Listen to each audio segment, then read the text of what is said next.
सबसे पहले हम चर्चा करते हैं दिग्बली ग्रह की। दिग्बल अपने आप में दिशा बल का नाम ही है। एक ऐसा प्लेनेट जिसके पास दिशा की शक्ति है। हर दिशा से कोई ना कोई ग्रह जुड़ा हुआ है। हर दिशा से कोई ना कोई ग्रह जुड़ा हुआ है। राहु और केतु केवल ऐसे ग्रह हैं जो एंगल से तो जुड़े हुए हैं, पर साथ में अगर हम देखें तो राहु पाताल लोक का प्रतीक है और केतु वैकुंठ धाम का या मुक्ति धाम का प्रतीक है। इसीलिए केतु को मोक्ष कारक कहा गया है। और राहु जो है पाताल लोक का मतलब एक रहस्य लोक, नाग लोक। एक कल्पना है, एक मान्यता है कि हमारी पृथ्वी को नाग ने अपने फन पर उठाया। अब ये असली है नकली है मुझे बिल्कुल आइडिया नहीं है। कोई ये मत कहना जी ये गलत है, ठीक है, इस पे कोई बहस नहीं होगी। ये टोटली गलत भी हो सकती है 100%, ये टोटली ठीक भी हो सकती है। ये सिर्फ शास्त्र कथन है।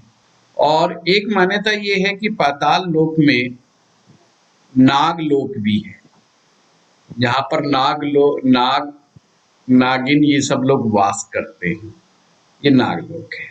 तो कहने का मतलब जो हम नीचे की तरफ की बात करते हैं तो राहु को प्रदर्शित होता है और ऊपर की जब बात करते हैं तो केतु की दिशा है।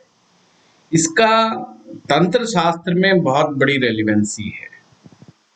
ये तंत्र शास्त्र में ये चीज बहुत इस्तेमाल होती है, खास करके जब हम कुंडलिनी चक्रों की बात करते हैं। तो लगन स्थान पर गुरु और बुध जब ये आते हैं और जो दिग्बली ग्रह होते हैं ये फिक्स्ड हैं, यानी कि किसी व्यक्ति की जन्म कुंडली में गुरु और बुध या दोनों में से कोई भी एक, ये जरूरी ना इकट्ठे हो ना, गुरु या बुध कोई भी एक ग्रह यदि लगन स्थान यानी फर्स्ट हाउस में बैठा है तो वह ग्रह को हम दिग्बली कहते हैं, यानी कि उस ग्रह के पास दिशा का बल है, दिशा की स्ट्रेंथ है। ये एक चीज को समझ लीजिए, दिशाओं में बहुत शक्ति है। दिशाओं में बहुत शक्ति है। वहां ग्रह की शक्ति भी शामिल है और हमारे शास्त्रों के अनुसार देवी देवताओं की शक्तियां भी दिशाओं के साथ निहित है। इसलिए जब आप तंत्र शास्त्र में जाएंगे वहां देवी देवताओं की साधना और उपासना के लिए निश्चित रूप से एक निश्चित दिशा बताई जाती है। तो पहले हम आते हैं गुरु और बुध पर। ये दो ग्रह दिग्बली फर्स्ट हाउस में हो जाते हैं। सप्तम भाव में शनि दिग्बली होते हैं। दिक कह दो, दिशा कह दो, डायरेक्शनल स्ट्रेंथ कह दो, बात एक ही है। सप्तम भाव में शनि दिग्बली हो जाते हैं। दसम भाव में सूर्य और मंगल ग्रह दिग्बली होते हैं। सूर्य और मंगल, चंद्रमा और शुक्र ये चतुर्थ भाव में दिग्बली होते हैं। एक चीज का हमें ध्यान रखना होगा कि दिग्बल केवल केंद्र में ही प्राप्त होता है। ये फिक्स्ड है, फर्स्ट, फोर्थ, सेवंथ, 10th ये फिक्स्ड हाउस हैं। इन्हीं स्थान पर और निश्चित प्लेनेट जिनका नाम लिया गया है वो आने पर ही दिशा बल किसको प्राप्त होगा? ग्रह को दिशा बल प्राप्त होगा। ये हमेशा रिमेंबर, आपको नहीं प्राप्त होने वाला बलाबल, आपने ग्रह की स्ट्रेंथ को समझते समय इस चीज का ध्यान रखना है, किसी ग्रह को दिशा बल तो नहीं प्राप्त है। अगर इन 4 स्थानों में कोई ग्रह आपकी कुंडली में है तो ये माने कि वो ग्रह आपके लिए बिल्कुल तुरप के इक्के की तरह है। वो आपके लिए बहुत बहुत इम्पोर्टेंट हो जाता है। अब उस ग्रह को पहले ही दिशा का बल प्राप्त है। आपको उसकी ताकत को बढ़ाने का प्रयास करना चाहिए। उसको जितना हो सके जल्दी से जल्दी अपने जीवन में एक्टिवेट करने का प्रयास कीजिए। उसके क्या लाभ होंगे? नंबर 1, आपको जीवन की दिशा प्राप्त होगी। आप जानकर के हैरान होंगे 80 से लेकर 90% लोग 50 साल की उम्र तक भी कंफ्यूज रहते हैं कि हमें क्या करना चाहिए। जो एक युवा व्यक्ति के दिमाग में जो प्रश्न होता है ना 25 साल की उम्र में कि मैं क्या करूं, मुझे किस तरफ जाना चाहिए, किस तरफ नहीं जाना चाहिए, 50 साल की उम्र तक वो प्रश्न आदमी को दिक्कत में डालता रहता है। बस फर्क एक जगह आता है, 50 साल का आदमी सोचता है मैं गलत ट्रैक पे तो नहीं था, मैंने गलत रास्ता तो नहीं चुना था, करना तो कुछ और चाहता था पर कर लिया कुछ और। परंतु उसको बिल्कुल क्लैरिटी ऑफ थॉट्स नहीं होता अपनी लाइफ के उद्देश्य को समझने के लिए, या आप ऐसा भी कह सकते हैं अपने जीवन दिशा को समझने के लिए वो क्लियर नहीं होता। उसके लिए दुनिया का कोई भी आदमी आपकी मदद नहीं कर सकता। एक ज्योतिष विद्या ही ऐसी विद्या है जो इस मामले में बिल्कुल क्लैरिटी के साथ आपको बताती है।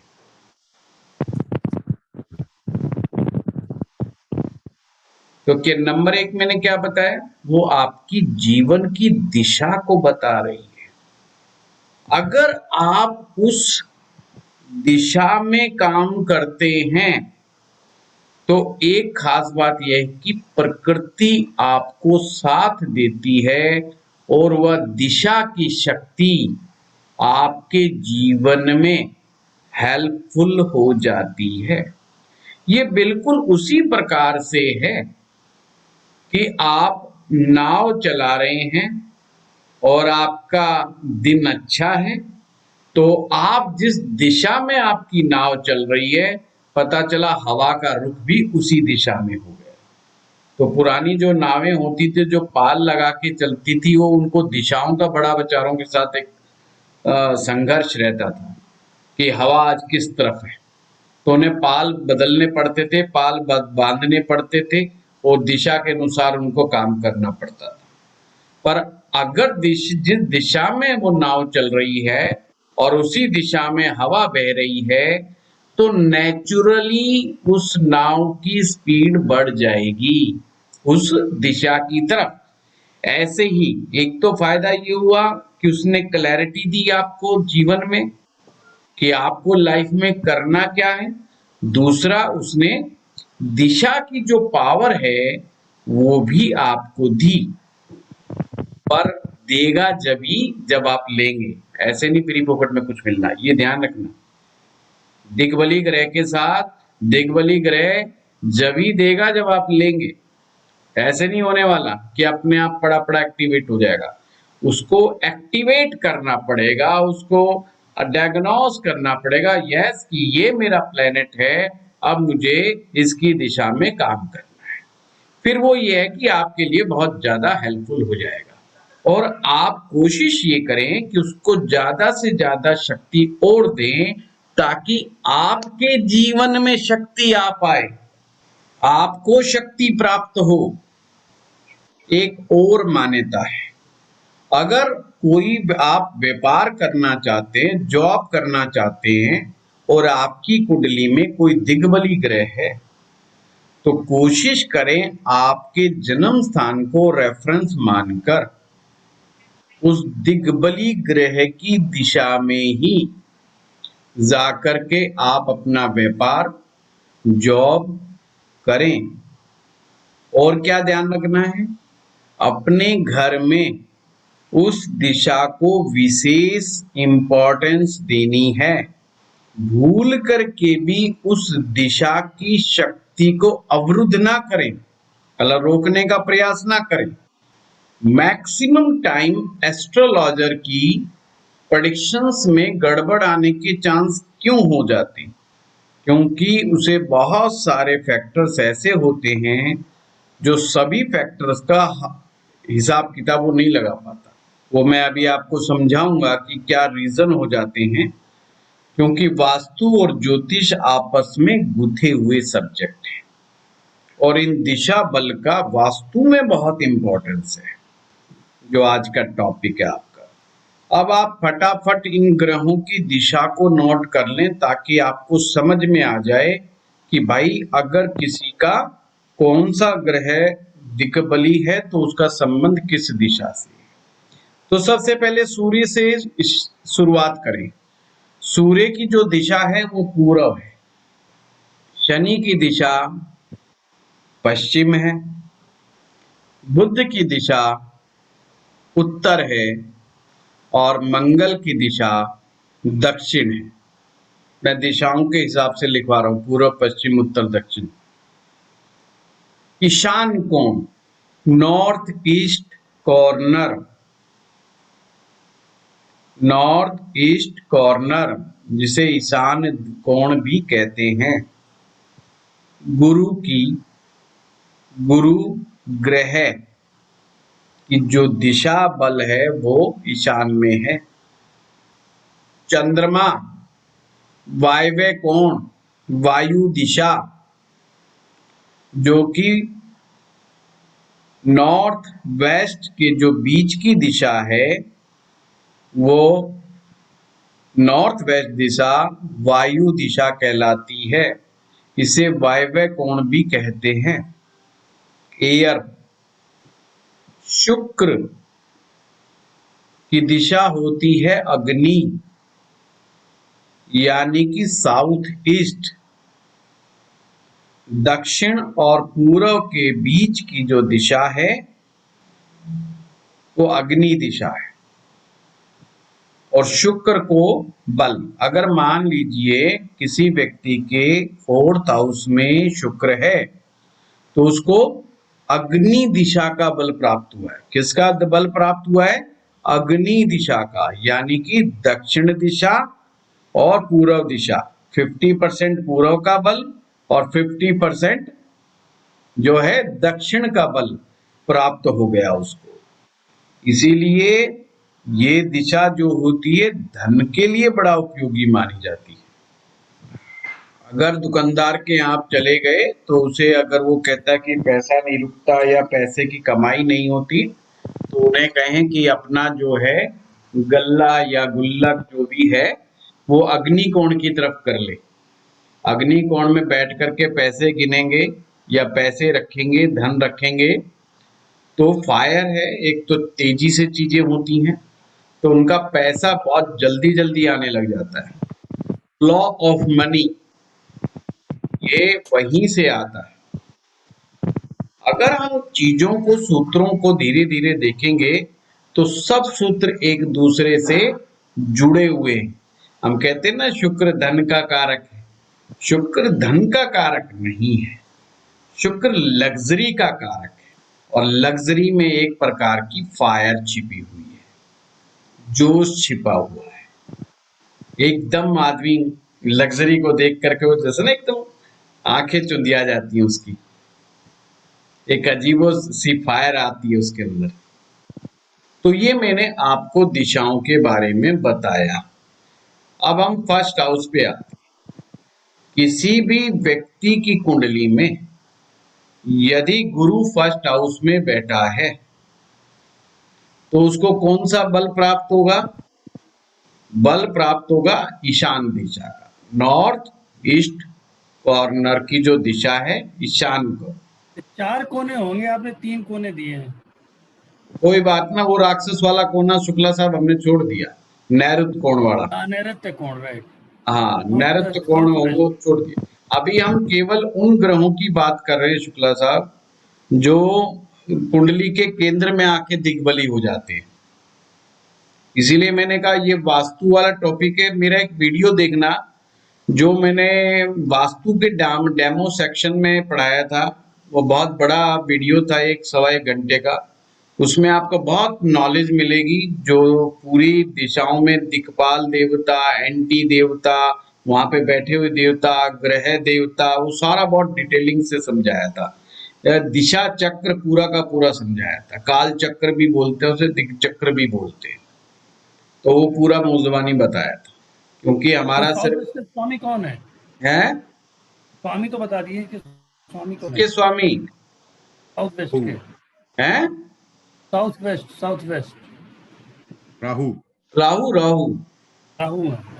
हाँ, शनि की पर ये दिक्कत। इसमें मत नोट कर लेना, गलत न वो मत बनाना नोट्स, कहीं उसको दिग्बली बना दो ना आप।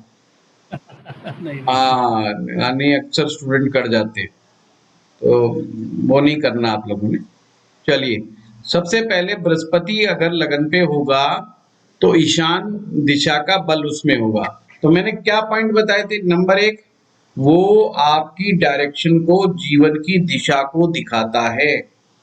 अगर जिसका भी गुरु लगन में है तो उसे आंख बंद करके गुरु की दिशा में चलना चाहिए।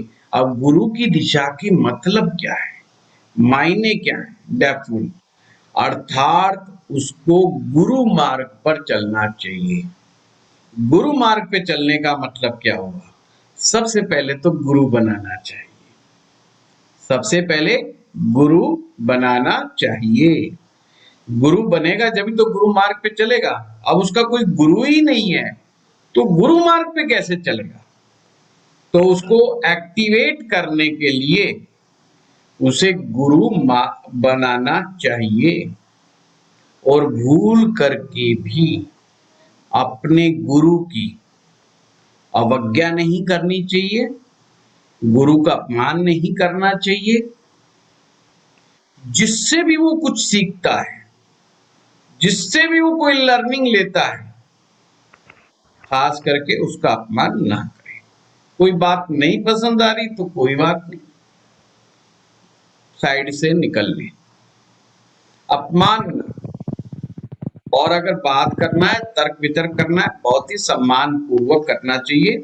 गुरु से तर्क वितर्क किया जा सकता है, पर वो रेस्पेक्टफुल होना चाहिए और ये जताते हुए होना चाहिए कि वो क्यूरियस है और वो रियल में प्रश्न का उत्तर जानना चाह रहा है। ना कि ये कि गुरु को ये दिखाने की कोशिश करें कि साहब आपका दिमाग इतना तेज नहीं है, अब आपसे सीख सीख के मैं अब आपका गुरु हो गया हूं, अब मैं आपको सिखाऊंगा। तो उस तरह के मनोदशा के सामने साथ गुरु के साथ तर्क वितर्क नहीं करना चाहिए, बल्कि श्रद्धा पूर्वक बातचीत वार्तालाप किया जा सकता है, उसमें कोई दोष नहीं है। तो एक्टिवेट करना जरूरी है। दूसरा तरीका एक्टिवेट करने का, ईशान जो नाम है वो भगवान शिव का नाम है। भगवान शिव के भी 5 मुख हैं।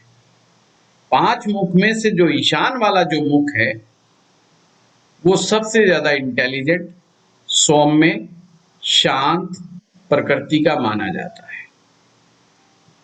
सौम्य है, शांत है, बुद्धिमान है, जिसका मस्तिष्क बिल्कुल क्लियर है। ये हमेशा ध्यान रखना, सौम्य, शांत और बुद्धिमान। तो हमें भगवान शिव के ईशान रूप में भगवान शिव की पूजा उपासना करने से ये ग्रह अपना असर दिखाना शुरू कर देता है। अब कितने मुख बताए मैंने? 5। तो एक तरीका और भी है, भगवान शिव के पंचाक्षरी मंत्र का जाप, यानी नमः शिवाय, नमः शिवाय। यह पंचाक्षरी मंत्र है। इस मंत्र का जाप करने से भी गुरु एक्टिवेट होता है। अब मैं उस बात पर आता हूं, ज्योतिष में हमेशा छोटी से छोटी बात का भी ध्यान रखा जाना चाहिए। कभी कभी कुंडली में यहाँ पर ग्रह बैठा होता है पर रिजल्ट नहीं मिल रहा होता है, इवन रेमेडी करने से भी नहीं मिल रहा होता है, तो आपकी ड्यूटी बनती है पहले ये चेक करें क्या वह ग्रह पाप कर्तरी योग में तो नहीं है। पाप कर्तरी का मतलब क्या होता है? दूसरे भाव में कोई पाप ग्रह बैठा हो और साथ में 12वें भाव में भी कोई पाप ग्रह बैठा हो, तो वह एक प्रकार से गुरु के लिए वो पाप कर्तरी हो गया। कर्तरी का मतलब कैंची, काटने वाली कैंची होती ना, तो जैसे लोहे की cutting, one edge second edge, और बीच में वो प्लेनेट आ गया, फर्स्ट हाउस बीच में आ गया, दूसरे और 12वें के बीच में फर्स्ट हाउस होता है, तो उसे हमारे मैकेनिकल में तो इसको हीमिंग इफेक्ट, हीम दोनों तरफ से दवा अपना इम्पैक्ट बोलते हैं। खैर, दाएं और बाएं किसी भी ग्रह के जो ग्रह बैठे होते हैं वो हमेशा बीच वाले ग्रह पर इम्पैक्ट डालते हैं। इंग्लिश में आप इसको सैंडविच की तरह भी समझ सकते हैं कि वो प्लेनेट की हालत बेचारे की सैंडविच जैसी हो जाती है। दूसरी बात, कोई पाप ग्रह की दृष्टि ना हो, पाप ग्रह की कोई दृष्टि ना हो। तीसरा, कोई पाप ग्रह ना साथ बैठे। ये पाप ग्रह मैं बार बार क्यों कह रहा हूं? पाप ग्रह नेचुरल भी होते हैं और पाप ग्रह फंक्शनल भी होते हैं। ये उस दिशा को भ्रमित करने का प्रयास करते हैं। कैसे भ्रमित करने का प्रयास करते हैं? उस व्यक्ति को जिद्दी बना देंगे और वह व्यक्ति गुरु मार्ग पर चलने के लिए ही तैयार नहीं होगा। वो कहेगा चाहे मैं कुछ भी कर लूंगा पर मैं किसी गुरु को नहीं मानूंगा। आप लोगों ने कई बार देखा होगा कि कुछ लोग गुरुओं जनों से इतने नाराज होते हैं, वो उनको पता नहीं क्या क्या बोलते हैं, ढोंगी, पाखंडी और ये वो, मैं किसी का प्रवचन नहीं सुनूंगा, मैं किसी का ये नहीं सुनूंगा, वो नहीं सुनूंगा। खैर, हम भी इन चीजों को सपोर्ट नहीं करते, पर हर इंसान को एक अच्छे विद्वान की खोज जीवन में जरूर जारी रखनी चाहिए। ठीक है, बाकी भी चीजें हैं, कोई नीच राशि का ग्रह साथ ना बैठा हो, ये सब चीजों का ध्यान रखना चाहिए। अगर है तो आपको प्रयास ज्यादा करना पड़ेगा उस ग्रह को एक्टिवेट करने के लिए। ये मैं सभी ग्रहों के लिए रूल बता रहा हूं, केवल एक ग्रह के लिए नहीं बता रहा, ये ध्यान रखिएगा। इसमें वक्री और नीच का जैसे उसका क्या? अगर वक्री ग्रह हो जाएगा तो वो वक्री का मतलब ही टेढ़ा हो गया, तो जो टेढ़ा हो गया उसकी एक फिक्स दिशा तो वैसे ही नहीं बची। जैसे मान लो गुरु लगन में आ जाए और वो वक्री हो गया, तो वैसे ही वो दिशाहीन हो गया बेचारा। पावरफुल तो हो गया पर पहले ही दिशाहीन है वो। वक्री ग्रह के अंदर पापत्व असर माना जाता है, हमेशा ध्यान रखिएगा, वक्री ग्रह में पापत्व असर माना जाता है। पापत्व का मतलब क्या हुआ? अब ऐसा कोई भी बच्चा, कितना भी गुणी बच्चा हो, अगर वो माता पिता के बातों की अवहेलना करेगा तो हमारी सोसाइटी उसे अच्छा नहीं मानती। तो मैंने जब वक्री ग्रह का बताया था तो समझाया था कि वक्री ग्रह एक डिसओबीडिएंट बॉय की तरह वर्क करता है। कि अब आपको मालूम है, वो कहते हैं ना हमारे यहाँ पे, भाई छुट्टा सांड है। भाई छुट्टा सांड का क्या मतलब? तो छुट्टा सांड है तो इसका लो ताकतवर भी बहुत है, शक्तिशाली भी बहुत है। वो किसी मान्यता के बंधन में नहीं बंधता, वो बंधनों को तोड़ने वाला है। फिर एक सूत्र बताया था कि वक्री ग्रह राहु की तरह एक्ट करते हैं, उनमें कुछ समानता राहु के की तरह हो जाती है काम करने की, और राहु को तो दिशा बल होता नहीं। तो इसलिए वो दिग्बली ग्रह है, अगर वक्री हो गया तो वो आपके लिए बहुत अच्छे तरीके से काम नहीं करेगा। पहले तो उसी की रेमेडी करनी पड़ेगी वक्री ग्रहों की, है, तो फिर बाद की में असर आएगा, कुछ आएगा। तो वो हमेशा रिमेम्बर रखें कि क्या करना चाहिए और क्या नहीं करना चाहिए। फिर आपको वक्री ग्रह के परिणाम तो मिलेंगे पर दिशा बल होने के परिणाम नहीं प्राप्त होंगे। तो उस समय बड़े विवेक पूर्ण अध्ययन करना चाहिए कुंडली का और फिर चीजों को समझना चाहिए। तो मैंने ये 2-3 तरीके और बताए। अगर वो नीच का हो जाए, क्या बीच का?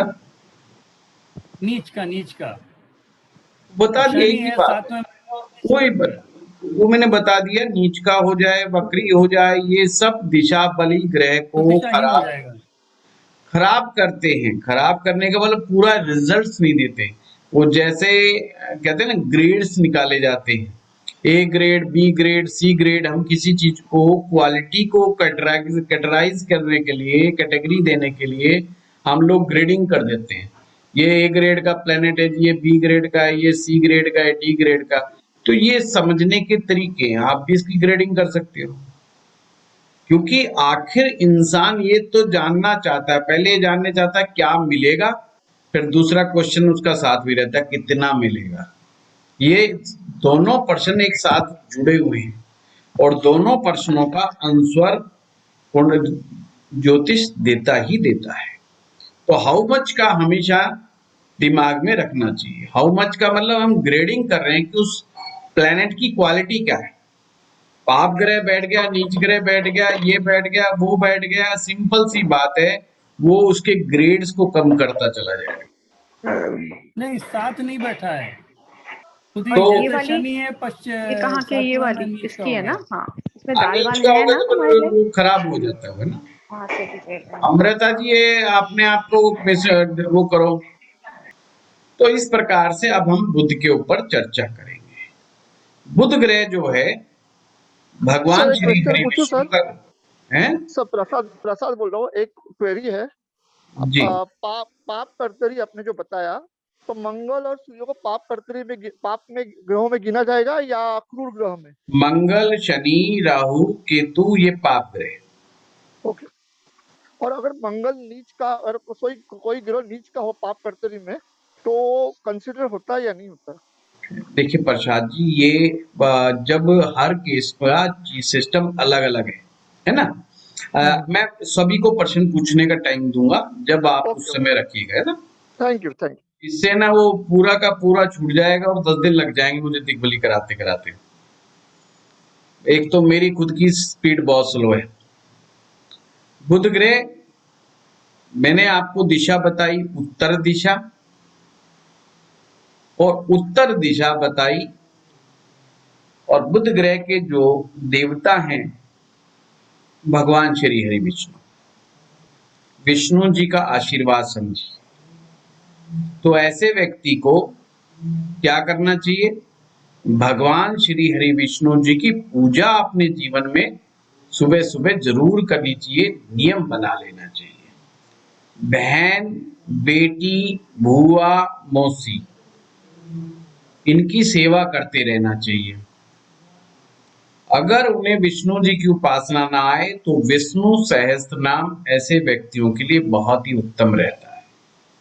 विष्णु सहस्त्र नाम का पाठ करना चाहिए, खास करके थर्सडे वाले दिन तो विशेष करके। तो बुध अच्छा असर दिखाता है।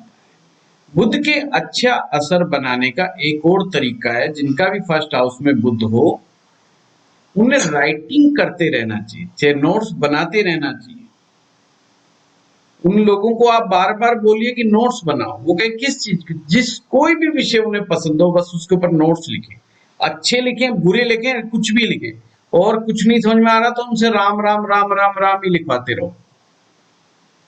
उनका जिसमें यकीन हो, कहते इस मंत्र को ही लिखता रहे तो बैठा बैठा, कुछ मत कर।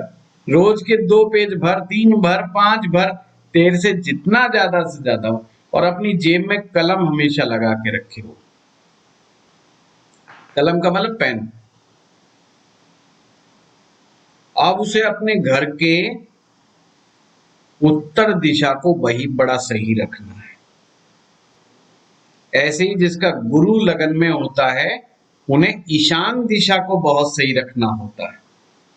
उन्हें अपनी कुंडली के अनुसार ये ध्यान रखना चाहिए कि वास्तु में, उनके व्यक्ति के वास्तु में कौन सी दिशा उनकी कुंडली के अनुसार विशेष लाभदायक है। तो ईशान दिशा में कूड़ा करकट नहीं होना चाहिए, झाड़ू पोछा डस्टबिन नहीं रखना चाहिए। कोशिश करनी चाहिए वहां पर कोई वाटर एलिमेंट रखा जाए, छोटे छोटे गमले रख सकते हो, कोई हैवी सामान ना रखें, हो सके तो कवर्ड ना करें। अगर कवर कर भी लिया है तो खिड़की जरूर उस तरफ रखने का प्रयास करें, और कमरा बन ही गया है, खिड़की है, तो कोशिश करें उस कमरे में सामान ना के बराबर रखें, या रखें तो वो हल्का रखें। कोशिश करें उस स्थान को पूजा रूम बना सकते हो। पूजा रूम ना भी बना पाओ तो आप आराम से उस जगह को एक प्रकार से बुक पढ़ने की स्थान बना सकते हो, रीडिंग रूम बना सकते हो, क्योंकि ये दिशा क्लैरिटी देती है, माइंड में क्लैरिटी देती है। इस दिशा में बैठ करके काम करने से आपका कंफ्यूजन दूर हो जाता है। वैसे तो हर एक का होता है, पर अगर जिसका गुरु लगन में है वो बैठेगा तो उसको बहुत जल्दी ताकत प्राप्त होगी, क्योंकि उसके पास तो नेचुरल वे में दिशा बल है। परमात्मा ने प्राकृतिक रूप से उसको दिशा बल दिया हुआ है। अब जिसका बुध है उसको उत्तर दिशा में ये सब उल्टे सीधे काम नहीं करने, कूड़ा करकट नहीं करना, साफ सफाई रखनी है, नीचे रखें, पानी रखें, वाटर रखें, क्योंकि ये दिशा ठंडी दिशा मानी जाती है, उत्तर दिशा। कोई बड़ा एलिमेंट ना रखे, कोई पत्थर टाइप के ना रख दे, कोई ऊंचा पहाड़ टाइप का ना बना दे, इस तरह की चीजों का ध्यान रखना चाहिए। अब आपको एक नया सूत्र देता हूं। फर्स्ट हाउस जो होता है वो आपकी हिडन, फर्स्ट हाउस जो आपकी नेचुरल हिडन एबिलिटीज को दिखाता है। नेचुरल हिडन एबिलिटी को आप हिंदी में ऐसा समझो कि परमात्मा की तरफ से जो आपको एबिलिटीज मिली हुई है, जिसको सीखने के लिए कहीं नहीं जाना पड़ता आपके अंदर, वो आपके अंदर है। पर मैंने एक शब्द का इस्तेमाल किया, हिडन, छुपी हुई। त्रिकोण के द्वारा एबिलिटीज को चेक किया जाता है। शुक्ला साहब आप बाद में क्वेश्चन पूछिएगा, मैं समय दूंगा, आप लिख लीजिए इसको, प्रश्न को जो भी है, क्योंकि मेरा है ना फ्लो बदल जाएगा। त्रिकोण जो होते हैं, त्रिकोण का मतलब लगन, पंचम, नवम, ये एबिलिटीज को शो करते हैं। लगन में कोई ग्रह बैठा है तो उस ग्रह से संबंधित आपके अंदर ऑलरेडी एबिलिटी है, परमात्मा ने दी हुई है, पर वो छुपी हुई है, उसको सिर्फ आपको उभारना है, उसके साथ कनेक्ट होना है। जहां कहते हैं ना अंदर खोजो, क्या है तुम, क्या है, देखो, बार बार सोचो क्या तुम ऐसा कर सकते हो जो तुम्हें करने में बहुत बढ़िया लगता है। तो जो हिडन एबिलिटीज होती हैं वो बहुत जल्दी इंसान के साथ काम करती है। पंचम भाव, मैंने कहा ट्राइन्स जो होते हैं ये एबिलिटीज को शो करते हैं, पर पंचम भाव में कोई ग्रह बैठा है तो वो एबिलिटी आती है उसके सीखने से, प्रैक्टिस करने से। यानी पंचम भाव की एबिलिटीज हमेशा प्रैक्टिस करने से बढ़ती है। मान लीजिए शुक्र किसी के पंचम में बैठ गया तो, और शुक्र की जो एबिलिटी तो है, पर उसको प्रैक्टिस करना पड़ेगा बार बार, बिना प्रैक्टिस के वो चीज नहीं बनेगी। नवम से जो आती है एबिलिटीज वो गुरु के पास जाने से आती है। गुरु के सानिध्य में प्राप्त होने पर आती है। अगर मान लीजिए नवम भाव में कोई आपके ऐसा ग्रह बैठा है और आप चाहते हैं कि वो ग्रह मुझे फायदा दे, तो सीधा सूत्र है कि अपने गुरु के पास चले जाएं। आपकी वो नवम भाव में बैठा हुआ ग्रह आपको अंदर की छिपी हुई अपनी एबिलिटीज आपको सिखा देगा। आप जैसे किसी का मान लो केतु बैठा है नवम में, तो केतु क्या इंट्यूशन है, मैथमेटिक्स। अब मान लीजिए केतु बैठा है और बच्चा जो है मैथमेटिक्स में बहुत अच्छा नहीं है, तो उसे कहो ट्यूशन पढ़ करके आए, किसी टीचर के किसी गुरु के संपर्क में लगा दो उसको, और उसे जा करके कहो सबसे पहला बच्चे को काम सिखाओ कि वो पांव छुए, और पहली चीज बता दो कि बेटा तेरे को टीचर की अवहेलना नहीं करनी, कुछ हो जाए चाहे मारे पीटे, तेरे को उसके साथ बकवास नहीं करनी है, तेरे को कोई राइट नहीं बनता है। तू भगवान की तरह उनको पूछ, भगवान की तरह उनको रेस्पेक्ट दे।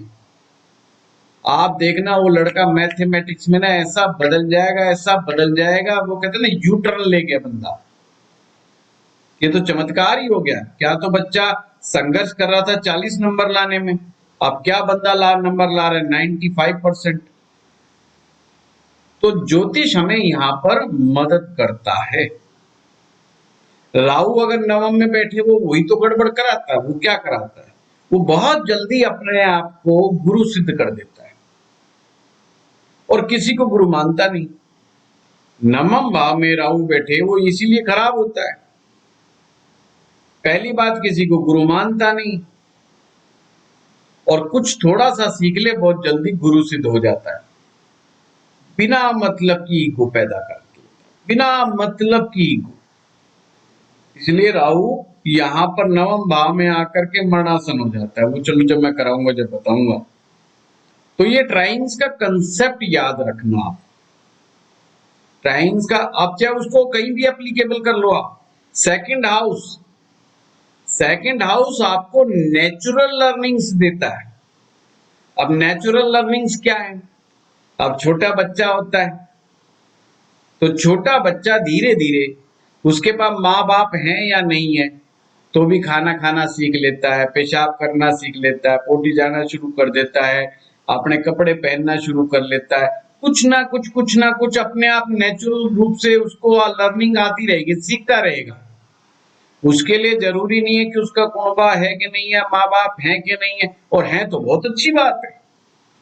मतलब वो सीखने नहीं जा रहा। आप एक 1.5 साल के बच्चे को, 2 साल के बच्चे को कोई स्कूल थोड़ी है जो सिखाता है, उसके माँ बाप, गार्जियन, अड़ोस पड़ोस के ही सब कुछ सिखाते रहते।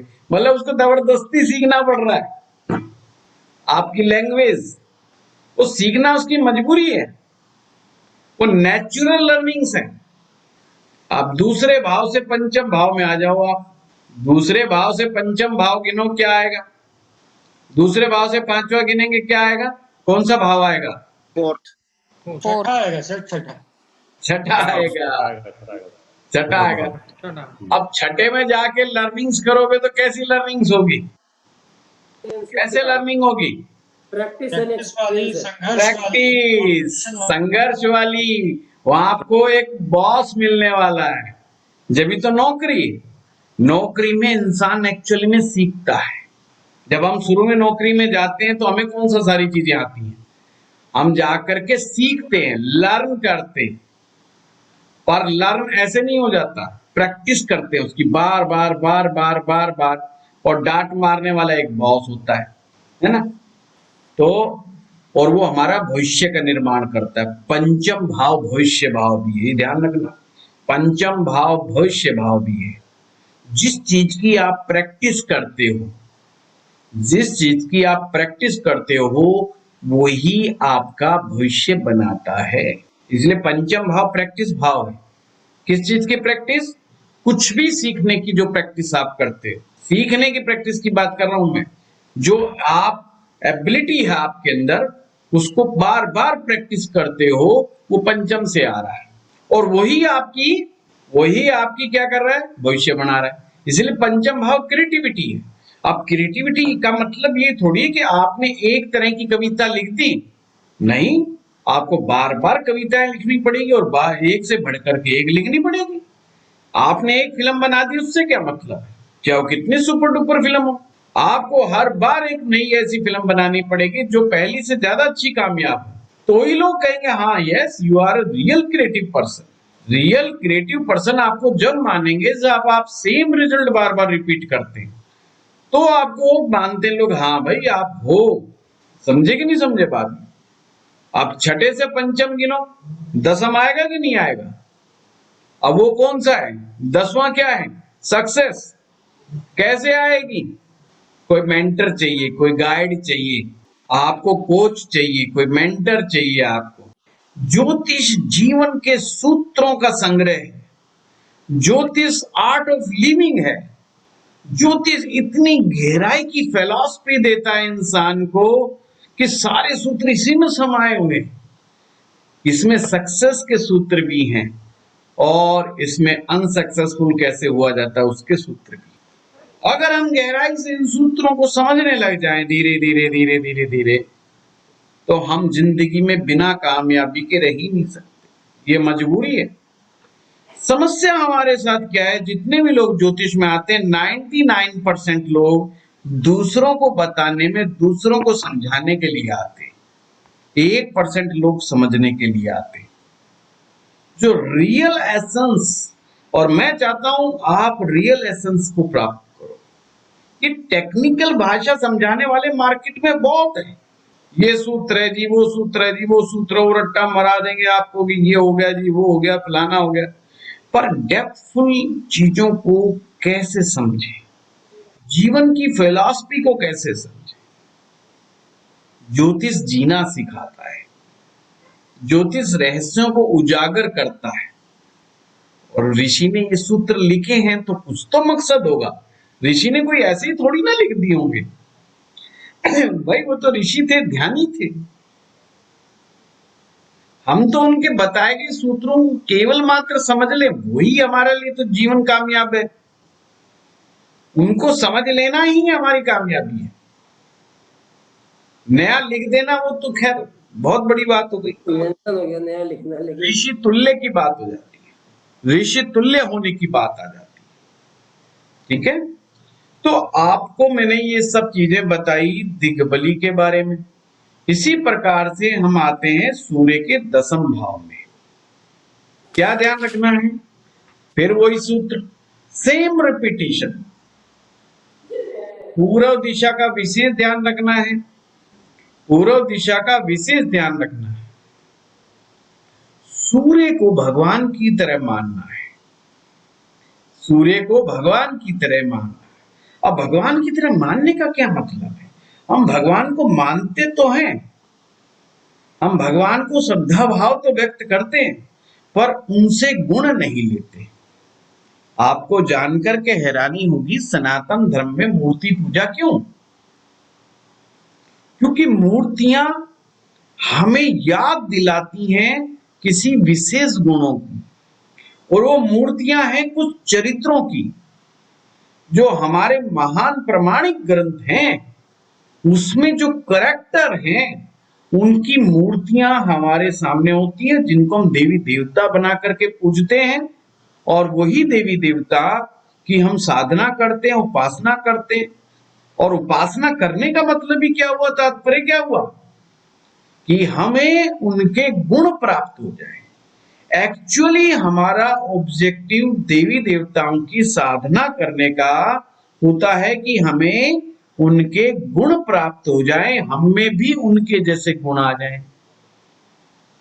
मैक्सिमम लोग सूर्य को जल देते हैं, हमारे हिंदुस्तान में प्रथा है, अच्छी प्रथा है, बुरी नहीं। पर क्या हम सूर्य से गुण लेते हैं? वहां चूकते। पहली चूक, जिसका सूर्य दशम में भूल करके भी सूर्योदय होने के बाद ना उठे, सूर्योदय से पहले ही उठ जाए।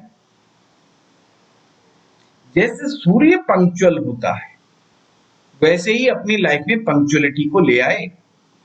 आप देखो कैसे उसकी जिंदगी में तरक्की आती है। And sun is the ultimate giver, मैंने फिर कह रहा हूं, sun is the ultimate giver. वो इतना देता है, पूरे ब्रह्मांड को, पूरी प्रकृति को इतना देता है कि उसके पास कोई मापदंड ही नहीं है। आप भी लोगों को बांटना शुरू कर दो। किसी का भी सूर्य दशम में, उसमें पेरेंटशिप के गुण आ जाने चाहिए।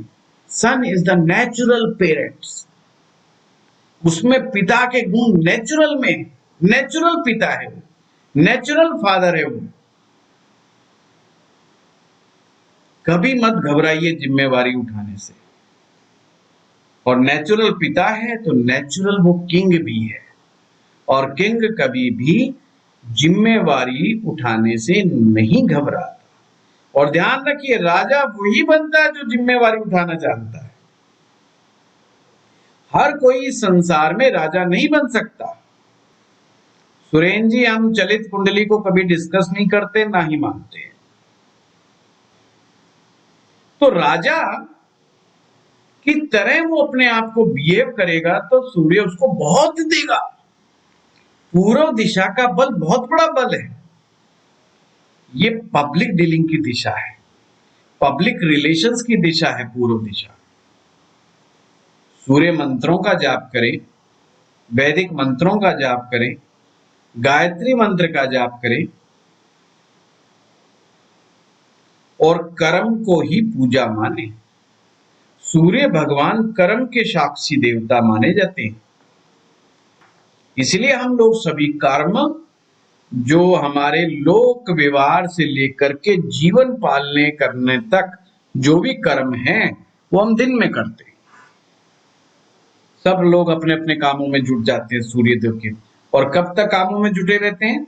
जब तक सूर्य अस्त नहीं हो जाता। जैसे ही सूर्यास्त होता है, फिर सभी हम आराम करने की मुद्रा में चले जाते हैं।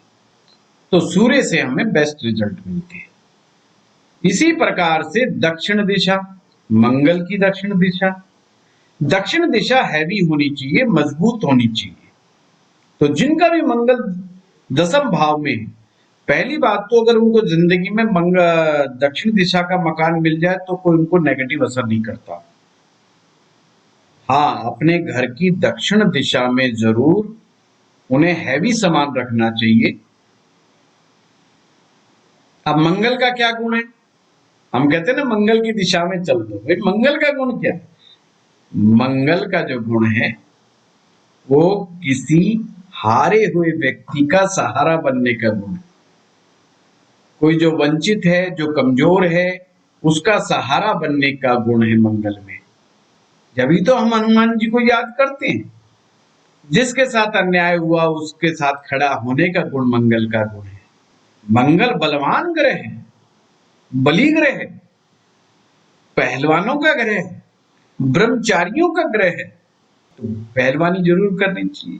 पहलवानी का मतलब एक्सरसाइज, उसको फिजिकल एक्सरसाइज विशेष रूप से अपने जीवन में करनी ही करनी चाहिए। जिसका भी मंगल दशम में आ जाए, फिजिकली एक्सरसाइज छोड़ी नहीं, उसका मंगल कमजोर पड़ना शुरू हुआ नहीं। अगर उम्र आ गई तो मूंगा रत्न जरूर धारण कर ले। और एक खास सूत्र, अगर आपके ग्रह दिशा बली हैं, कोई भी ग्रह, आंख बंद करके उस ग्रह का रत्न धारण कर सकते हैं। पर ये जरूर देख लेना वो वक्री ग्रह ना हो, नीच का ना हो, वो सब पैरामीटर जरूर चेक कर लेना। अगर ये सब पैरामीटर सब ठीक ठाक है तो आप आंख बंद करके उस पत्थर को धारण कर सकते हैं। इसी तरह से शनि ग्रह जो है पश्चिम दिशा के बली।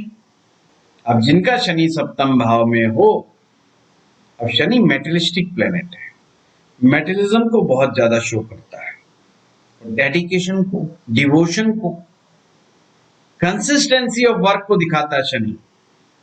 जिसका भी सप्तम में शनि दिग्बली है, उसे अगर एक बार कोई काम पकड़ ले तो लगे रहना चाहिए। हारे एक बार, हारे दो बार, हारे 10 बार, हार की तरफ नहीं देखना, काम में लगे रहना। शनि उसे अपार सफलता देगा, और ऐसी सफलता देगा जिसको उसने सोचा भी नहीं है। भाई देखो, दिग्बली का मतलब जो उस ग्रह का गुण है वो पकड़ लो और दिशा की शक्ति को बढ़ा लो। तो इतना सिंपल सा मीनिंग है। अब शनि तो मेहनती बनाता है ना इंसान को, वो कहता है मेहनत कर, मुझे नकारे लोग पसंद ही नहीं है। तो शनि सप्तम भाव में आ गया तो नकारापन छोड़ दो। नकारेपन का मतलब आलस, ये वो फलाना ढिकड़ा, ये सब नहीं। शनि व्यक्ति को आलसी बनाता है, पर शनि जब सप्तम में आता है तो कहता है जाग जाओ, सोता हुआ भी मेरे को बिल्कुल पसंद नहीं है, रात को भी काम करो, दिन को भी काम करो। तो जो जितना हार्डवर्क करेगा, मेहनत की प्रकाष्ठा करेगा, डेडिकेशन, डिवोशन, कंसिस्टेंसी के साथ काम करेगा, शनि उसे अपार सफलता देते हैं। शनि का आशीर्वाद है। और फिर अपार सफलता का मतलब मेटेरियलिस्टिक चीजें। और इसका जो दिशा है शनि की पश्चिम दिशा, और पश्चिम दिशा में वरुण का बल है। एक प्रकार से आप ये कह सकते हो धन का बल है। वरुण मैंने जल देवता, मतलब उसके बाद इतना पैसा हो सकता है जिसकी वो कल्पना भी नहीं कर सकता। हम लोग ग्रहों का लाभ उठाना ही नहीं जानते। अब बताओ, और इंस्टीट्यूट में सब सिखा दिया जाता है, दिग्बली ग्रह यहाँ पर होगा तो ग्रह दिग्बली यहाँ पर उसका मतलब क्या हुआ दिग्बली का? भाई फलित में क्या करें क्या ना करें? असली एस्ट्रोलॉजर की समस्या आज के टाइम में बिगिनर्स के लिए प्रॉब्लम ये नहीं है कि किस भाव में कौन सा ग्रह क्या हो रहा है, वो तो गूगल भी बता रहा है, यूट्यूब भी बता रही है, वो कोई गलत नहीं बता रहे और इंस्टीट्यूट भी बता रहे हैं। पर एस्ट्रो पाठशाला अलग क्यों है सबसे? वो उसके आगे बताती है। मेरा डायलॉग है, जब जहां से सब एंड होते हैं हम वहां से शुरू होते हैं मजाक कर रहा हूं। हम और डेप्थफुल जाते हैं, प्रैक्टिकली समझाते हैं लोगों को कि भाई इसका मायने ये है। और आप अपने अड़ोसी पड़ोसी की परिवार के किसी भी व्यक्ति का अगर ये दिग्बली ग्रह मिलता है उसको पॉइंट आउट करो, 45 दिन उसको कह दो, कह दे बेटा कसम खा करके 45 दिन ये काम कर ले बस तू, फिर हम बात करेंगे तेरे से। वो ना कह दे जी मजा आ गया तो गारंटी है, उसकी कैसी दशा क्यों ना चल रही हो, कोई दशा चल रही हो, और बोलो बिना देखे सोचे समझे। इसी प्रकार से चंद्रमा, वायु कौन, चंद्र का गुण क्या है? शांति, शीतलता, इमोशंस। अब चंद्र बल का मतलब क्या हुआ? चंद्र बल का मतलब यही हो गया, चंद्र की ताकत, दिशा की ताकत का मतलब क्या हुआ? यही मतलब हो गया कि उसे जीवन में शांत रहना है, इमोशनल रहना है, इमोशन उसकी स्ट्रेंथ है, और वायु कोने को ठीक करना है। अगर ये दिशा दुशा ना समझ में आए तो मंत्रों को जाप कर दिया करो, चंद्रमा के मंत्र का जाप करा करो, तो ग्रह एक्टिवेट हो जाते हैं। और ना भी समझ में आए, चौथे भाव में कोई भी ग्रह हो तो उस ग्रह की माता को नमस्कार कर लेना चाहिए। चौथे भाव में कोई ग्रह हो तो ग्रह की माता को नमस्कार कर लेना चाहिए, या ग्रह की माता के मंत्र का जाप कर लेना चाहिए। ये सूत्र ना समझ लो, चौथे भाव में कोई ग्रह हो तो ग्रह की माता को नमस्कार करना चाहिए। शुक्र, शुक्र अग्नि कौन? शुक्र आपकी पत्नी भी है। शुक्र पत्नी के अलावा वो तमाम इस संसार की महिलाएं जो आपकी माँ, बहन, बेटी, नानी, दादी, इनकी श्रेणी में नहीं आती। तमाम महिलाएं वो शुक्र है। आपकी माँ शुक्र नहीं है, आपकी नानी शुक्र नहीं है, आपकी दादी शुक्र नहीं है, आपकी बहन भी शुक्र नहीं है, जबकि वो महिला है। तो हम कई बार मैं भी मेरे से भी गलती हो जाती, मैं बोल देता हूँ जल्दी तमाम इस संसार की महिलाएं शुक्र हैं, पर वो एक्चुअल फैक्ट नहीं है। हमारी माँ चंद्रमा है, हमारी बहन बुध है।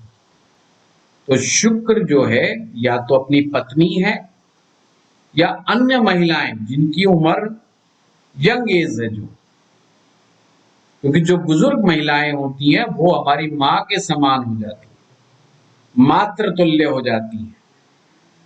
तो उन्हें आप शुक्र नहीं कहेंगे। शुक्र यंगनेस का प्रतीक है। ऑलवेज रिमेंबर, वीनस जो होता है वो यंगनेस का प्रतीक है, बुढ़ापे का प्रतीक नहीं है। बुढ़ापे का प्रतीक शनि ग्रह है, और जो भी शनि की अवस्था को प्राप्त कर लेते हैं वो सभी सम्मान योग्य हैं। ये ध्यान रखिए, जो भी शनि ग्रह की अवस्था को प्राप्त कर लेते हैं वो सभी सम्मान योग्य हैं, चाहे वो स्त्री है चाहे वो पुरुष है, क्योंकि शनि अनुभव देता है और वृद्धावस्था अनुभव की अवस्था को प्राप्त कर चुका व्यक्ति ही बुजुर्ग कहलाता है। यानी उसने अपने अंदर तमाम इस जीवन के अनुभव समेटे हुए हैं। उसके पास किताबी ज्ञान नहीं, संसारी ज्ञान है, प्रैक्टिकल नॉलेज है उसके पास, इसलिए वो सम्मान योग्य है। इसलिए हमारे देश में बुजुर्गों को सम्मान दिया जाता है, क्योंकि वो शनिवत हुए। बुजुर्गों का अपमान शनि का अपमान है। इसलिए हमारे यहाँ पर है ना, बड़ी उम्र के व्यक्ति से कभी भी बदतमीजी करना या धक्का मुक्की करना, ये हमारी संस्कृति के खिलाफ समझा जाता है। ये हमारी पार्ट ऑफ कल्चर है। तो हमारी जो ये सनातन कल्चर है ये इतनी शानदार है, और आप पाएंगे सब ज्योतिष से जुड़ी हुई है। हम ज्योतिष भूल गए पर जुड़ी ज्योतिष से हुई है कि हम बुजुर्गों का वो क्यों नहीं वो करते अपमान, क्योंकि वो शनि ग्रह है। ये ध्यान रखना, शनि ग्रहों के हाथ में ही आपके पितरों का उद्धार लिखा है। वही डिसाइड करते हैं कि आपके पितृ तर्पण प्राप्त होगा कि नहीं होगा। अगर आपने बुजुर्गों को बड़ा ही अपमानित किया ना, तो शनि ग्रह कहेंगे अच्छा कोई बात नहीं, इनकी आने वाली पीढ़ियां जो होंगी उनमें पितृदोष बन के आओ तुम। तो आत्मा छाया के रूप में, पितृदोष के रूप में कुंडलियों में आ जाएगी। और सबसे बड़ी जीवन की परेशानी पता क्या है? जब आपके पास सब कुछ हो और आपको किसी प्रकार की खुशी प्राप्त ना हो, ये सबसे बड़ा दोष है। आजकल जैसे हम लोग भी समझते थे यार हमारी भी थोड़ी बहुत चलती है, आज कोई फोन आता है जी गैस का सिलेंडर करा दो, हॉस्पिटल में भर्ती करा दो, वो आगे बात करे इससे पहले ही मना कर देते हैं। तो इस समय स्थिति विकट है। चलिए आप लोगों के प्रश्न ले लेते हैं, बताइए क्या फटाफट करते हैं प्रश्न का आंसर। तो ये दादी और नानी शनि हो गए। कोई भी बुजुर्ग, शुक्ला साहब, कोई भी बुजुर्ग अवस्था को जो प्राप्त कर गया, जैसे माँ चंद्रमा, बुध बहन, तो दादी नानी शनि, वो भी चंद्रमा ही है। शनि की अवस्था प्राप्त हुई है, शनि की अवस्था है वो। दादी नानी चंद्रमा है, सब चंद्रमा है, जो भी माँ के समान महिला है। अच्छा एक चीज ये पूछना था, आपने कहा कि जो ग्रह बैठा हो, जैसे गुरु बैठा है चौथे में, तो उसकी माँ की, गुरु की माँ की पूजा करें। जी, गुरु माने जुपिटर, तो हाँ जुपिटर जी, की माँ क्या हुई? जुपिटर की माँ हुई तारा। तारा। और एक क्वेश्चन और था कि जैसे आपने कहा नील कि जो सरस्वती नौवें में भी ग्रह नाम है, बैठा हो, उनका नाम नील सरस्वती भी है। आपने एक ये चीज बताई कि जो दिग्बली ग्रह में कोई जो ग्रह बैठा, जैसे नौवें में जो ग्रह बैठा हुआ है, नवे में अगर दिग्बली नौवें कोई ग्रह नहीं ही नहीं होता बैठा, शुक्ला जी, नौवे में कोई नहीं बैठता, दिग्बली नहीं होता। मैंने बताया केंद्र में ही दिग्बली होते हैं। नहीं दिग्बली की बात नहीं कर रहा हूँ मैं। आपने कुछ नवे का एग्जाम्पल दिया था कि जैसे गुरु बैठा है, तो अब गुरु बैठा ही नहीं है वहां पे, कोई ग्रह नहीं, फिर क्या फल होगा? तो आप ये दोबारा वीडियो सुनना फिर वो, क्योंकि वो प्रश्न ठीक नहीं है। वो मैंने बताया था त्रिकोण के संदर्भ में, मैंने एक एग्जाम्पल दिया था जस्ट। मैं ये नहीं कह रहा कि बैठे या ना बैठे, मैंने जस्ट एक एग्जाम्पल दिया था। उसको दोबारा आज के वीडियो को सुनेंगे तो बात आएगी। अरविंद जी। सर बहुत बेसिक कंफ्यूजन हो रखी है मेरे को D1 और D9 की, और उसमें स्ट्रेंथ की जो परसेंटेज है, D1 की कितनी स्ट्रेंथ है, D9 की कितनी है। थर्ड पार्ट, जो दिग्बली की बात कर रहे हैं, D1 में दिग्बली नहीं है, लेकिन D9 में दिग्बली हो रखा है, तो इतना दिग्बली केवल अरविंद जी नोट कर लीजिए, केवल और केवल D1 में ही चेक होगा। ओके, मैक्सिमम योग D1 में ही फलित होते हैं, ठीक है ना। हाँ जी हाँ जगदीश जी। सर एक तो वो आप कह रहे थे बर्थ रेक्टिफिकेशन, और शुरू में इसका टाइम है तो देख लीजिए, या टाइम नहीं है तो फिर दोबारा से 1.5 घंटा हो गया, 1.5 घंटा हो गया जगदीश जी। चलो नेक्स्ट टाइम के लिए सर। और मुझे जल्दी जल्दी भागने देंगे तो मैं सभी के जवाब भी दे दूंगा और सभी कुछ कराने में भी सक्षम होऊंगा। बस टाइम रेक्टिफिकेशन का फिर भी एक सूत्र बता देता हूँ। चलो जगदीश जी ने पूछा है तो मन नहीं तोड़ते। एक सूत्र बताता हूँ नवमांश कुंडली के द्वारा। हमेशा ये देखना जी, जब भी बर्थ टाइम रेक्टिफिकेशन करो आप लोग, तो नवमांश के ट्राइंग्स में कौन बैठा है कौन नहीं बैठा है। कोई ग्रह नवमांश के ट्राइंग्स में यदि बैठा है तो वो आपका छिपा हुआ हुनर होगा, मतलब वो कला आप में आएगी ही आएगी। अब वो आएगी का मतलब क्या हुआ, समझिए बात को। सूर्य अगर किसी का है ट्राइंस में बैठा है, 1 में 5 में 9 में कहीं भी बैठा है, मैं वो चर्चा ही नहीं करूंगा, पहले में बैठा है, ये मैं नवमांश के संदर्भ में कह रहा हूँ। क्योंकि बर्थ टाइम रेक्टिफिकेशन जो होता है इसमें 3-4 चार्ट बहुत महत्वपूर्ण है।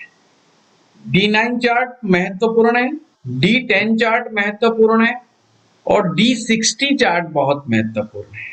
D9, D10, D60 षष्ठांश जिसे बोलते हैं। कुछ लोग इसमें D24 को भी जोड़ते हैं। मैंने भी उस पर प्रैक्टिस करके देखी पर मुझे बहुत अच्छे रिजल्ट्स प्राप्त नहीं हुए।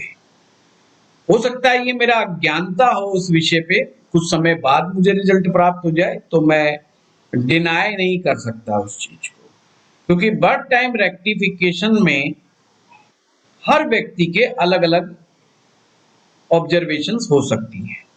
जी सिंपल सी कंसेप्ट बताता हूं।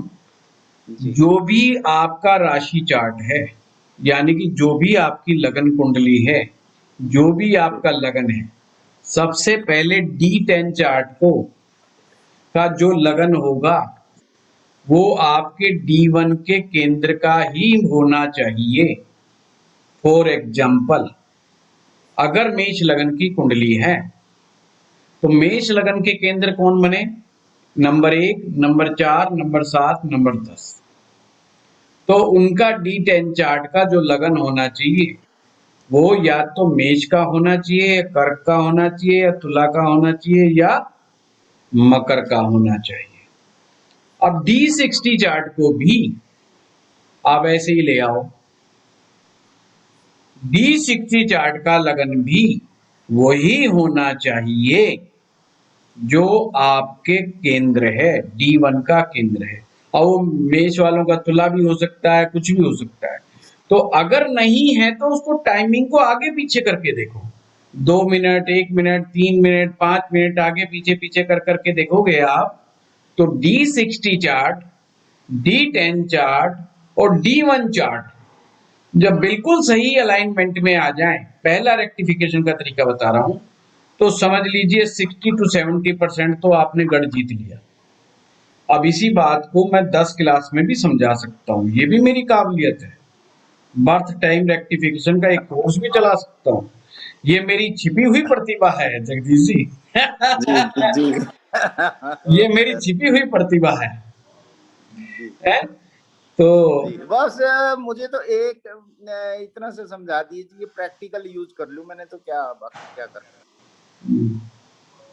कई बार ऐसे आ जाता है कि किसी का कि भाई डेट ऑफ बर्थ तो है, टाइम सही नहीं। टाइम में ये जरूर जगदीश जी पूछ लिया करो, सुबह, दोपहर या शाम, सुबह, दोपहर या शाम। ये तो हो जाता है, लेकिन हाँ उसमें बस काफी फर्क पड़ जाता है। सुबह दोपहर नहीं, फिर आ जाएगा, फिर मामला सेट हो जाएगा। उसमें सामने वाले को जरूर मदद करनी पड़ती है। जी जी जैसे मैं अभी जो सूत्र बता रहा था कि अगर नवमांश कुंडली के लगन पंचम नवम में जो ग्रह बैठेंगे, उस ग्रह से रिलेटेड हिडन एबिलिटी उसमें ग्रह उस व्यक्ति में होगी ही होगी। जी जी जैसे सूर्य है, अगर सूर्य लगन में सूर्य कहीं बैठा है ट्राइंस में, तो उसमें राजा होने का गुण है, वो नेचुरल है, बिल्कुल उसको कहीं सीखने नहीं जाना पड़ना। बिल्कुल बिल्कुल। चंद्रमा है तो चंद्रमा गाने का गुण है, सॉफ्ट स्वीटनेस, गाएगा बड़ा अच्छा है। अब आपने देखना कैसे इसको कैसे करेंगे आप फर्स्ट टाइम में। अब मान लीजिए किसी का चंद्रमा नवम में आ रहा है और वो कहता है जी गाना तो मेरा बड़ा बेसुरा सा है, समझे नहीं। हाँ, अब इसका ये मतलब आइडेंटिफाई बड़ी जल्दी हो जाएगा, वो गए गाना सब कुछ बस की बात है, गाना बस की बात नहीं है।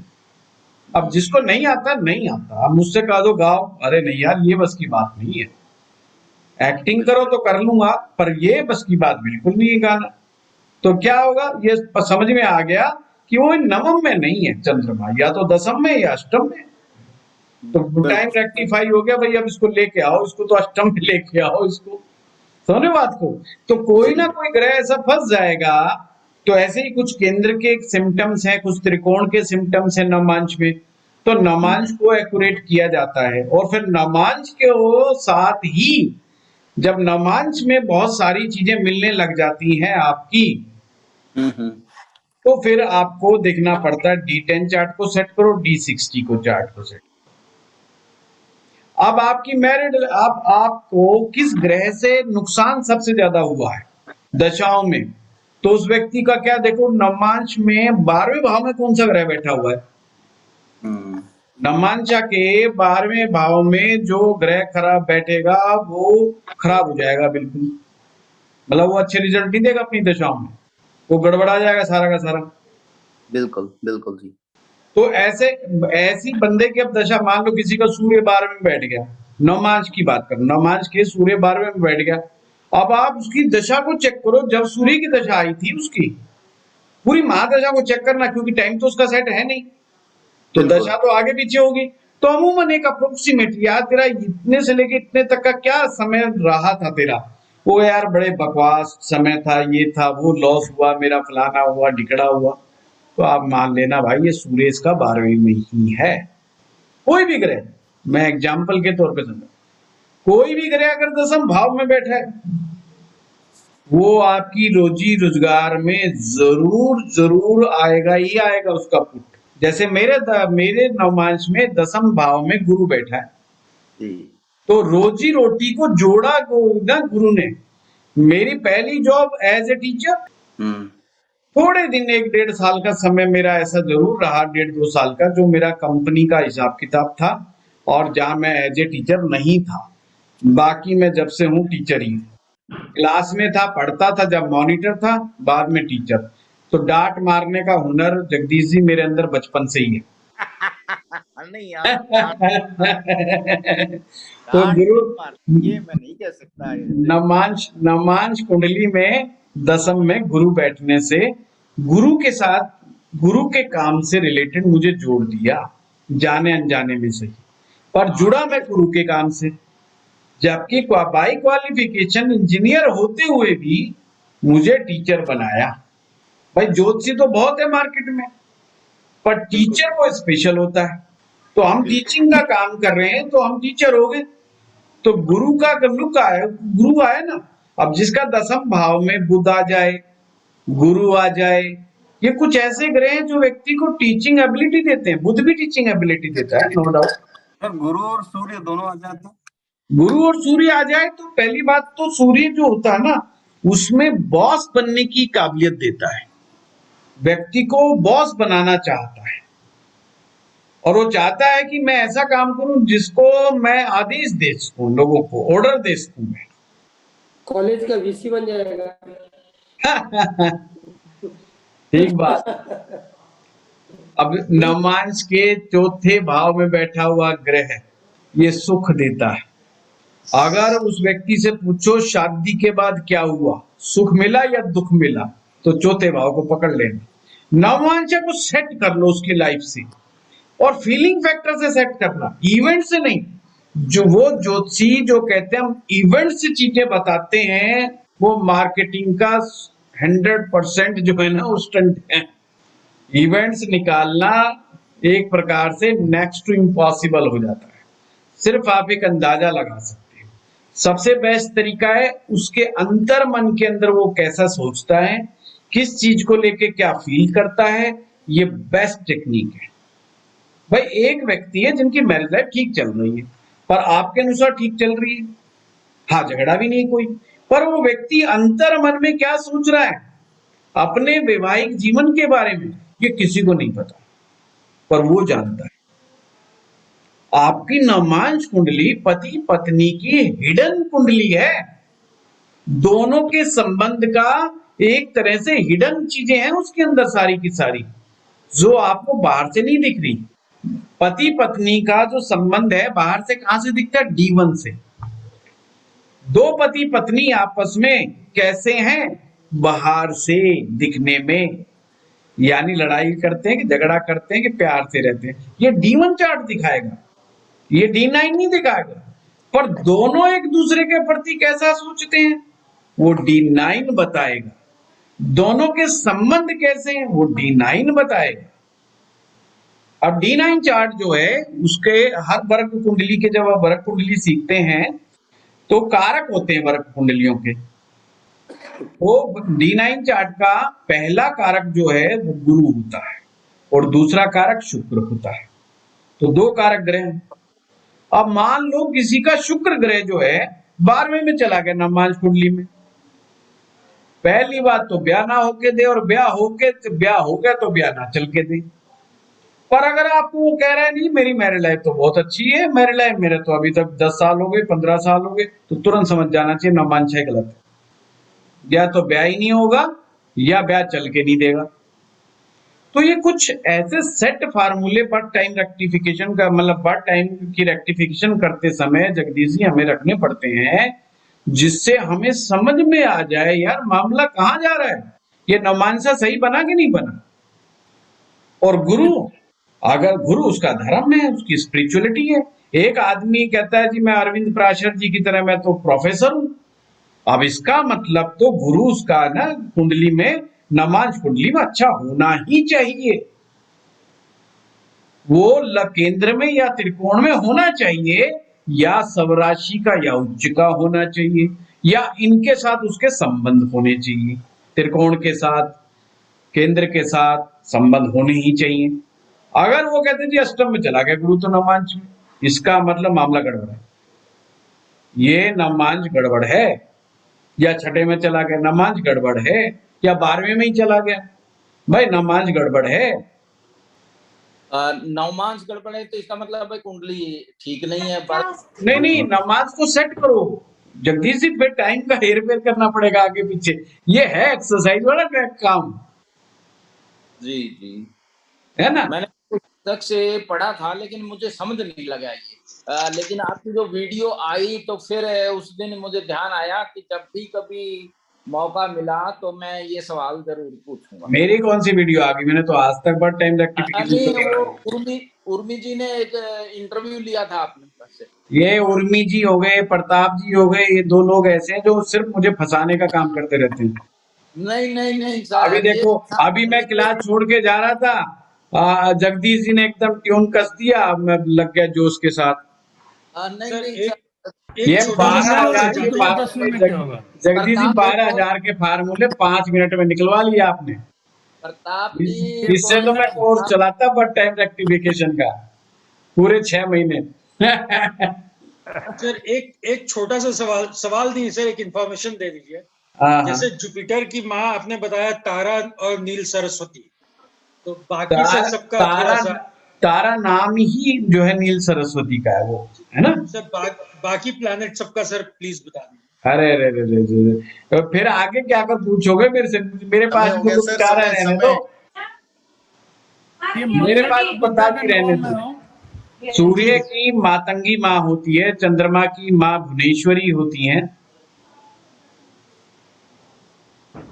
ये मंगल और बुध अगर नवमांश करा रहा हूँ शुक्ला जी, आपके लिए बता रहा हूँ। मंगल की जो है माँ बगलामुखी होती है, नहीं, मंगल और बुध नमाज के दशम में बैठे हों।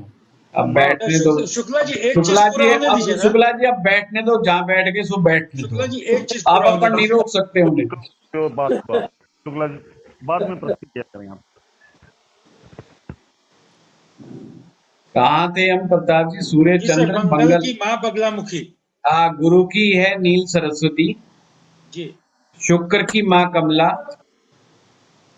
शनि की माँ काली, राहु की माँ छिन्नमस्ता, केतु की धूमावती। अब किसकी बच गई? कोई रह तो नहीं।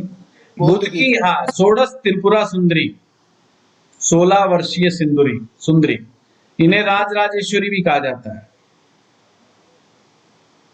षोडश त्रिपुरा, त्रिपुरा जो राज्य है ना अपना, षोडश मैंने 16, त्रिपुरा सुंदरी, 16 वर्ष के समान सुंदर दिखने वाली माँ। महाविद्या हो गया ना सर, है जी, 10 महाविद्या तो 9 ही हुई है यहाँ पे, इसलिए 10 महाविद्या नहीं कहा इन्हें, है महाविद्या ही। लग्न को माँ भैरवी कहते हैं। हाँ बिल्कुल, मैंने करवाया था सुविक जी, ये माताएं तो पहले भी बताया था आपने सर एक बार क्लास में। हाँ, ये दिव्य ज्ञान राजीव जी मेरे पास ही है, मुझे मालूम है। अगर कोई स्टूडेंट बोल रहा है तो मैं समझ जाता हूँ अपना ही है, अपना ही फार्मूला है। चलिए, हाँ कुलभूषण बहुत देर से प्रयास कर रहे हैं, या नाक ही रगड़ रहे हो या पूछना चाह रहे थे? पूछना ही चाह रहा था, मेरे का नंबर आ जाए तो। हाँ जी, गुरुजी मेरा एक प्रश्न ये था, अगर जैसे 10वें भाव में आपने सूर्य दिग्बली बताया, लेकिन आप कह रहे हो जैसे पाप कत्री हमें देखना होगा, जैसे मैंने एक पत्री देख रहा था उसमें सूर्य के साथ केतु अगर आ रहा है 10वें भाव में, तो हमें भी सूर्य के उपाय करने हैं, ये जो आपने ये बताए हैं 101% करने हैं कुलभूषण, क्योंकि केतु ने वहां पर चीजों को, पहली बात तो केतु खुद ही दिशाहीन है, समझिए बात को, हेडलेस है जी, तो उसको, वो बेचारे को दिशा का अनुभव होता ही नहीं, वो जिस भी दिशा में घूम जाए वो दिशा जब तक चल रही है।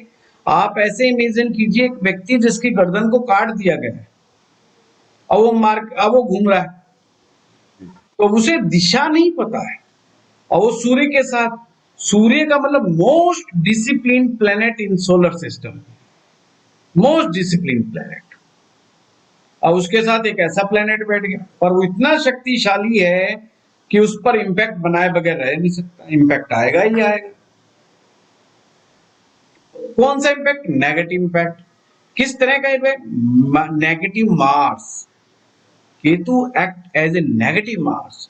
अब Mars in 10th house is very good, but Ketu in 10th house अगर वो अकेला है तो बहुत बढ़िया है, बहुत शानदार है, क्योंकि फिर वो अकेला बैठा है और वो नेगेटिव मार्स ना होके पॉजिटिव मार्स हो जाता है, समझे बात को? तो यहाँ वो सूर्य का को दिक्कत देगा, तो उनके ऊपर ब्लेम्स लग सकते हैं, उनका अपमान हो सकता है, पब्लिक डीलिंग खराब हो सकती है, उनका लोगों से रिलेशन खराब हो सकता है, उनके कभी ना कभी जीवन में अपमान सहन करना पड़ जाता है, अपयश का भागी होना पड़ता है, या असफलता उनके जीवन में आ जाती है। आजा पारी करिए, तो ऐसा है, ठीक है सर। वीडियो भिजवा दीजिएगा सर। कौन सा वीडियो? सर ये क्लास के वीडियोस शायद नहीं आ रहे हैं। नहीं आएंगे, चिंता मत कीजिए, सबके पास आएंगे। बरसात हर एक के पास होगी, किसी के पास कम होगी, किसी के ज्यादा होगी, किसी का 2 दिन। तो ये ग्रुप में डालते हैं, या फिर आप वाले इंडिविजुअली भेज देते हैं? नहीं, आजकल इंडिविजुअल डल रहा है। अगर आपके पास आज तक नहीं आया तो मुझे जरूरत है, हाँ तो मुझे लिख दीजिए, ऐसे आपके बोलने से याद नहीं रहेगा, मैं भूल जाऊंगा कमरे में जाते ही। मैं लिख दूंगा सर। तो लिखा हुआ आएगा तो मैं तुरंत एक्शन पे आ जाऊंगा, या मैं लड़के को बोलूंगा फटाफट डाल। ठीक है सर। गुरुजी अमर बोल रहा था सर, इसी से संबंधित एक सवाल और पूछ सकता हूँ? आप बीटी, आप बर्थ टाइम रेक्टिफिकेशन से मत बोलो। हाँ अमर जी, आप एक बात बोल रहे थे ये बूट के लिए, जो मतलब नॉर्थ के लिए, तो वहाँ पे एक फोटो लगाने के बाद बोले थे कृष्ण जी की फोटो, या किसका फोटो बोल रहे थे? नहीं कृष्ण जी की फोटो नहीं बोला, हाँ, आपने मतलब आए थे, मतलब बताया नहीं पूरा क्लियरली। विष्णु जी, नहीं, विष्णु तो है, विष्णु जिसका फोटो एक लगाने की बात बोले थे गुरुजी। उत्तर दिशा में। हाँ सर गुरुजी। कुबेर का तो बोले सर। कुबेर का। कुबेर की पूजा तो होती नहीं है। हाँ। एक फोटो के बारे में बात बोल रहे थे, बाद में उसको आप दूसरे तरफ शिफ्ट हो गए थे मतलब। ये तो स्टूडेंट्स को ध्यान रखना पड़ेगा, ये स्विच मेरा इधर उधर होता रहता है। हाँ सर, ये तो मामला बनता है, ये तो मामला हो जाता है।